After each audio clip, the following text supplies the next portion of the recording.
नमस्कार दोस्तों आज हम आपके लिए लाए हैं एक महत्वपूर्ण टॉपिक जिसका नाम है मूल विधि।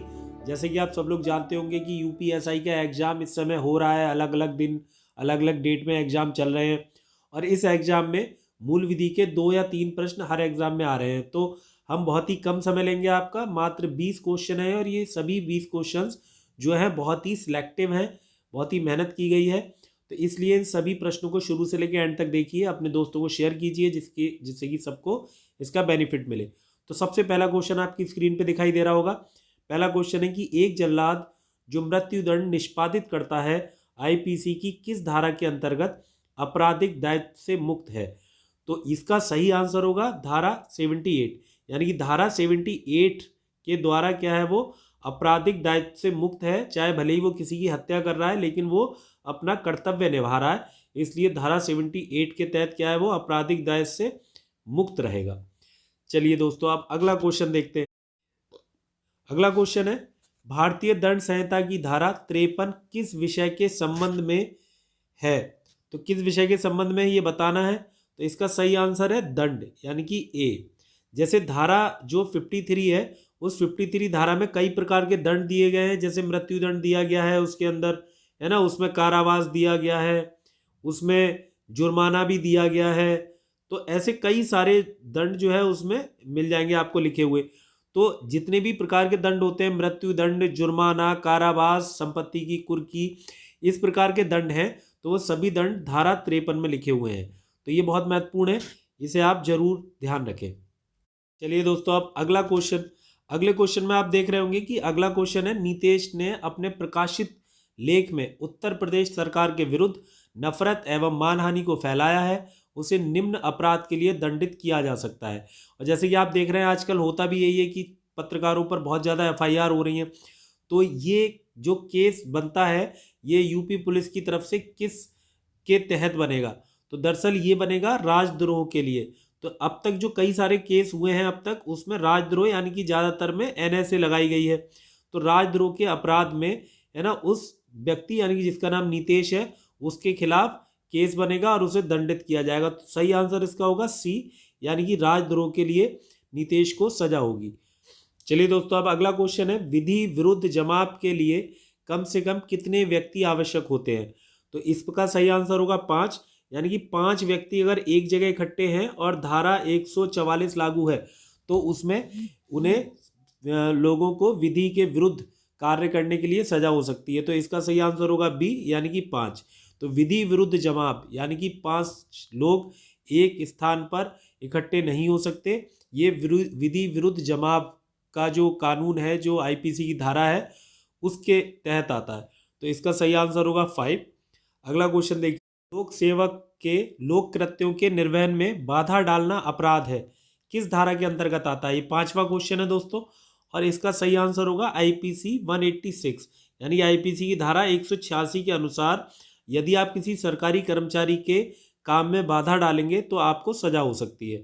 तो सरकारी कर्मचारियों के काम में बाधा डालना, ये आपने फिल्मों में, सीरियल में, नाटक में बहुत देखा होगा कि बार बार पुलिस वाले या कोई भी कहते हैं कि मैं आपको गिरफ्तार कर लूँगा अगर आप मेरे काम में बाधा डालेंगे।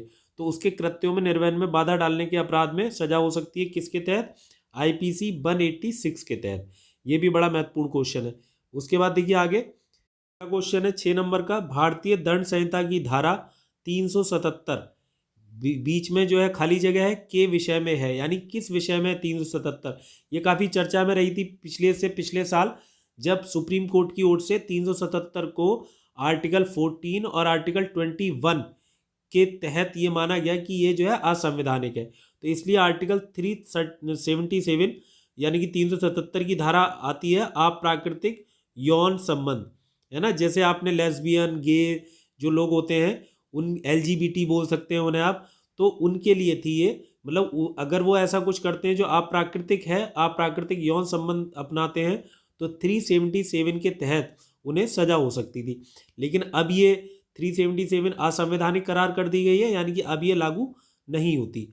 तो ये वर्डिक्ट है सुप्रीम कोर्ट का, और सुप्रीम कोर्ट ने आर्टिकल 21, है ना, और एक जो संविधान में एक आर्टिकल है आर्टिकल 14, इसके तहत ये माना है कि ये जो है जीवन जीने के अधिकार और समानता के अधिकार के विरुद्ध है ये 377, इसलिए 377 को उन्होंने क्या कर दिया, रद्द कर दिया, यानी कि असंवैधानिक करार कर दिया। तो ये बहुत ही महत्वपूर्ण है ना, है ये क्वेश्चन, जरूर आने की उम्मीद है, जरूर इसे याद रखिए। क्वेश्चन देखते हैं। 7वां क्वेश्चन में लिखा हुआ है, असंज्ञेय अपराध से अभिप्रेत है ऐसा अपराध जिसमें बिना वारंट के गिरफ्तारी हो सके, बिना वारंट के गिरफ्तारी ना हो सके, विवेक के आधार पर गिरफ्तारी हो सके और केवल मजिस्ट्रेट के आदेश पर गिरफ्तारी की जा सके। इसमें जो ऑप्शन है बी वो सही आंसर है, यानी कि बिना वारंट के गिरफ्तारी ना हो सके। असंज्ञेय अपराध ऐसे अपराध होते हैं जिसमें कोई पुलिस अधिकारी, पुलिस ऑफिसर आपको गिरफ्तार नहीं कर सकता जब तक कि उसके पास वारंट ना हो। और जो संज्ञेय अपराध होते हैं उनमें बिना वारंट के आपकी गिरफ्तारी हो सकती है। तो संज्ञेय अपराधों में बिना वारंट के गिरफ्तारी हो सकती है, जबकि इसमें बिना वारंट के गिरफ्तारी नहीं हो सकती। तो 7वें का सही आंसर होगा बी, है ना, सही आंसर बी। तो इसे याद रखेंगे। अब देखते हैं अगला क्वेश्चन। 8वें नंबर का क्वेश्चन है, बिना वारंट के गिरफ्तार करने के बाद मजिस्ट्रेट के आदेश के बिना पुलिस अधिकारी द्वारा गिरफ्तार किए गए व्यक्ति को अभिरक्षा में रखने की अवधि कितनी हो सकती है यदि उसे राष्ट्रीय सुरक्षा अधिनियम के अंतर्गत गिरफ्तार किया गया हो। ये बड़ा महत्वपूर्ण क्वेश्चन है दोस्तों। ये आने की इसलिए ज़्यादा उम्मीद है क्योंकि पिछले कुछ सालों में विशेष तौर से उत्तर प्रदेश में और भी कई जगहों पर रासुका के तहत, रासुका आप जानते हैं एनएसए होता है, नेशनल सिक्योरिटी एक्ट, तो एनएसए के तहत बहुत सारे लोगों को गिरफ्तार किया जा चुका है ना। तो इसलिए जैसे कई लोग हैं, जैसे कन्हैया कुमार थे या उमर खालिद, और बहुत सारे ऐसे लोग हैं जिन्हें इस कानून के तहत गिरफ्तार किया गया। चंद्रशेखर रावण थे, भीम आर्मी के संस्थापक हैं, वो थे। तो ऐसे बहुत सारे लोग हैं जिन्हें इस कानून के तहत गिरफ्तार किया गया है। तो आपको पता होना चाहिए कि पुलिस बिना वारंट के, बिना मजिस्ट्रेट के आदेश के एनएसए के तहत अगर गिरफ्तार करेगी तो वह कितने समय तक किसी को जेल में रख सकती है, ये उसका एक तरीके से अधिकार है। तो इसका सही आंसर होगा 12 महीने, है ना। ये एक तरीके का निवारक निरोध कानून होता है। निवारक निरोध कानून में जो व्यक्ति गिरफ्तार किए जाते हैं वो अधिकतम 12 माह तक जेल में उन्हें रखा जा सकता है, और उसमें मजिस्ट्रेट के आदेश की आवश्यकता नहीं है। पहले ये 3 माह था, अब ये 12 माह है। तो ये संविधान के अनुच्छेद में भी है, संविधान का अनुच्छेद है 22 अनुच्छेद, उसमें भी है ये लिखा हुआ, और साथ ही साथ ये आईपीसी की धाराओं में भी है। तो एनएसए याद रखना है आपको जरूर कि एनएसए के तहत गिरफ्तार व्यक्ति 12 माह तक रखा जा सकता है जेल में। जबकि वैसे नॉर्मली, है ना, किसी अपराध में कोई पकड़ा जाएगा तो 24 घंटे से ज़्यादा पुलिस उसे अपनी कस्टडी में नहीं रख सकती। चलिए दोस्तों, अब अगला क्वेश्चन देखते हैं, यानी कि इसका आंसर समझ गए आप, सी आंसर है इसका। चलिए अब अगला क्वेश्चन देखते हैं। अगला क्वेश्चन है 9वां क्वेश्चन, निम्नलिखित में से किस वाद में सुप्रीम कोर्ट ने निर्णय दिया कि मुस्लिम महिला भी भरण पोषण की मांग कर सकती है। तो ये बहुत फेमस केस रहा था अपने टाइम का, शाह बानो बेगम केस आपने जरूर सुना होगा। मोहम्मद खान वर्सेस शाह बानो बेगम, ये बड़ा फेमस केस था, 1985 का केस है। तो इस केस के दौरान क्या हुआ था कि शाह बानो बेगम जो थी, क्योंकि हम सब जानते हैं कि इस्लाम में शरिया कानून के तहत सारी चीज़ें होती हैं, तो इसलिए सुप्रीम कोर्ट ने कहा कि जो शाह बानो बेगम जो ये अपील लेकर आई हैं, इनके लिए आर्टिकल 14 जो संविधान में अनुच्छेद है उसके तहत ही कार्रवाई की जाएगी, यानी कि ये विधि के समक्ष क्या है, समानता है सबके लिए। इसलिए शाह बानो बेगम को भरण पोषण की मांग जो थी शाह बानो बेगम की, वो बिल्कुल जायज़ मानी गई, और उन्हें भरण पोषण का उनका जो अधिकार था उसे पूरा करने के लिए सुप्रीम कोर्ट ने आदेश दिया मोहम्मद अहमद खान को।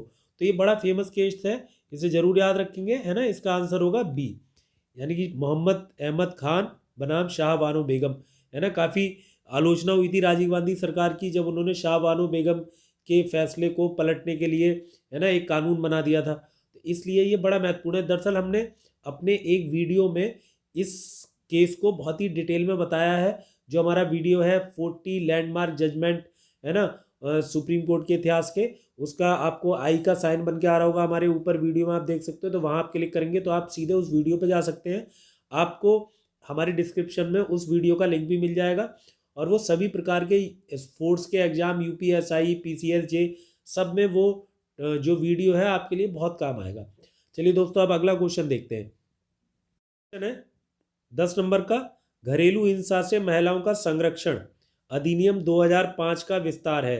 तो घरेलू हिंसा से महिलाओं को संरक्षण मिलता है इस अधिनियम से, जो 2005 में पारित हुआ, और ये इसका जो विस्तार है पहले जम्मू कश्मीर के अलावा संपूर्ण भारत पे था, लेकिन 2019 के बाद ये आंसर चेंज हो गया है और इसका सही आंसर हो गया संपूर्ण भारत पर। पहले इसका आंसर जिन्होंने 2018 में एग्जाम दिया होगा तो इसका सही आंसर था बी, लेकिन अब क्या है, ए इसका सही आंसर है।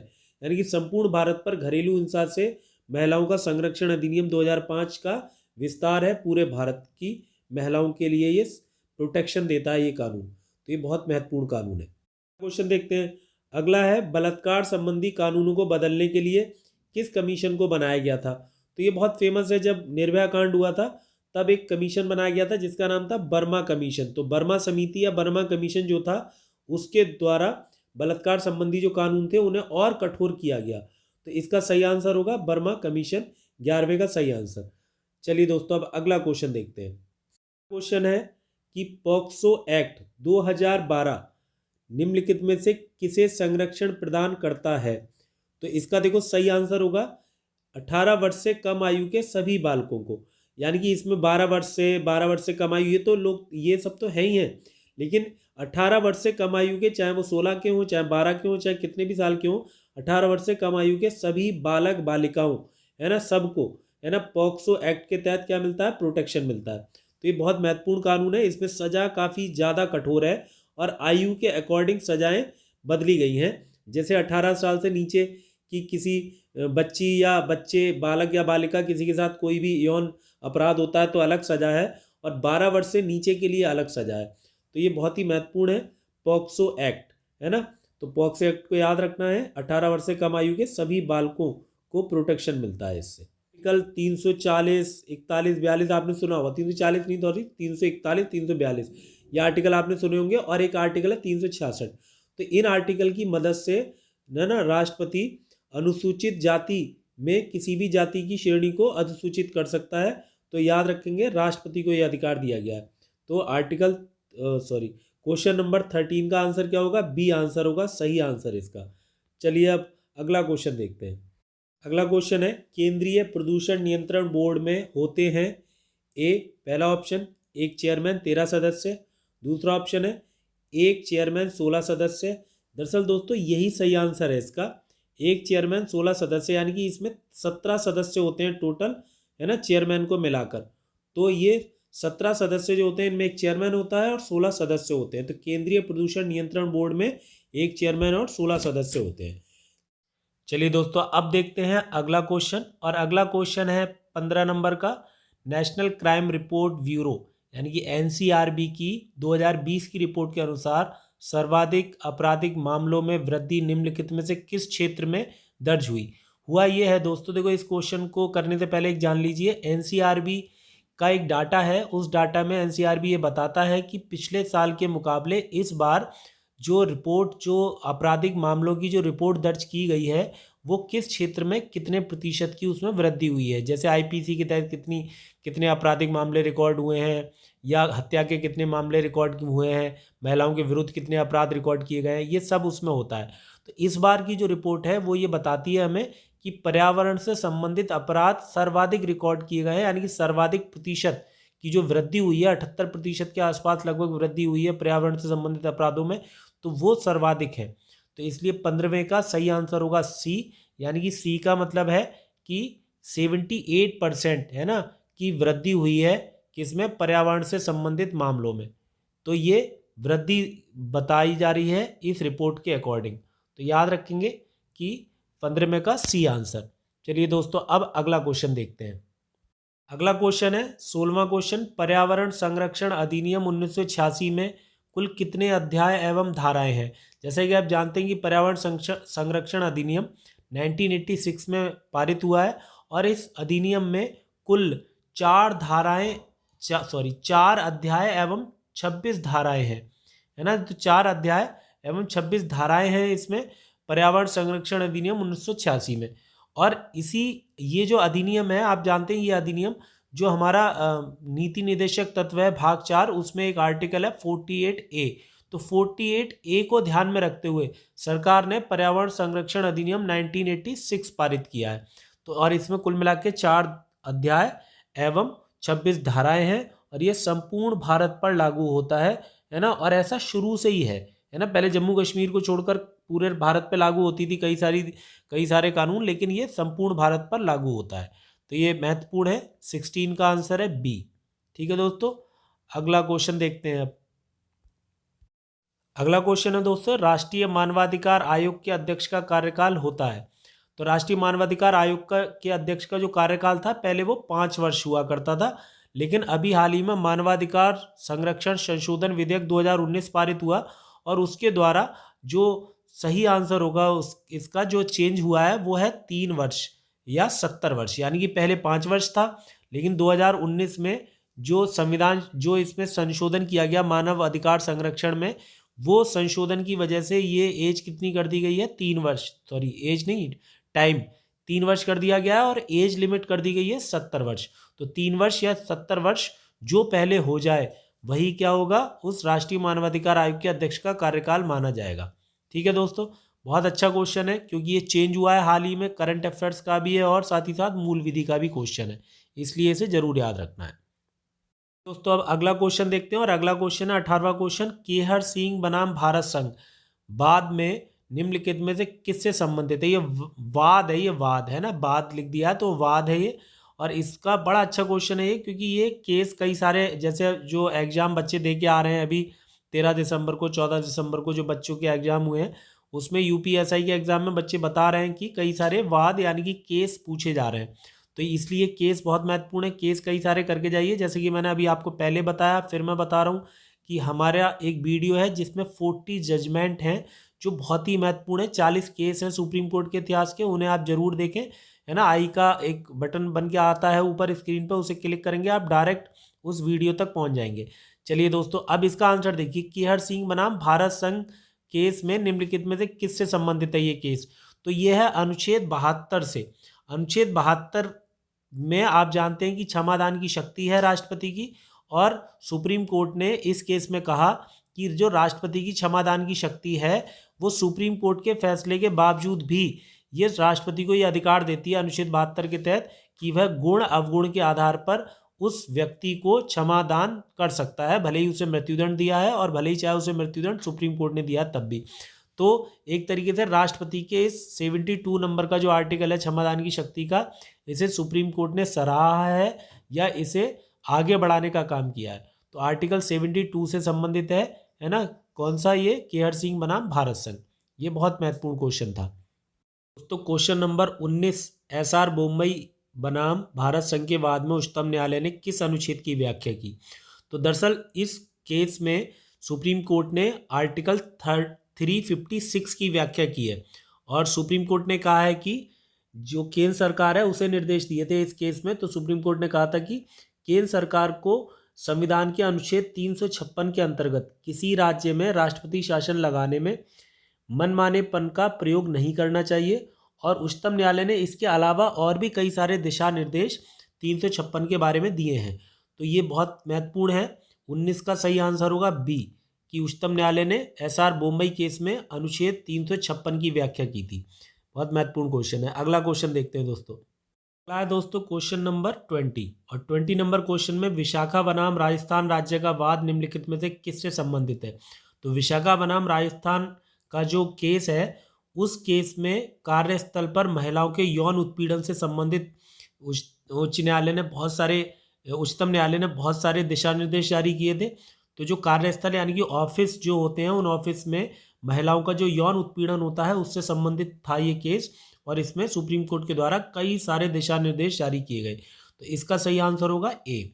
तो कुल मिला के देखो दोस्तों, ये 20 क्वेश्चन थे जो कि मूल विधि से संबंधित हैं, यूपीएसआई के लिए बहुत ही महत्वपूर्ण है। तो इन्हें अच्छे से करिए, और आगे मतलब कल ही हम और क्वेश्चन देंगे आपको, और उन्हें आप करिए। मतलब संविधान के क्वेश्चन होंगे कल, उसके बाद फिर हम टेट के लिए कई सारे क्वेश्चन प्रिपेयर करने वाले हैं। तो कई सारे क्वेश्चन टेट के लिए बनाएंगे, है ना, खासतौर से पर्यावरण से संबंधित। तो पर्यावरण के जब आप क्वेश्चन करेंगे तो वो आपको यूपीएसआई में भी काम आएंगे, क्योंकि पर्यावरण के 1-2 क्वेश्चन यूपीएसआई में भी पूछे जा रहे हैं। तो इसलिए जीएस का आपका पोर्शन बहुत अच्छा होगा, और आप सबको बेस्ट ऑफ लक, और उम्मीद करते हैं कि आप सब लोग अच्छे से यूपीएसआई का एग्जाम देंगे। जय हिंद दोस्तों।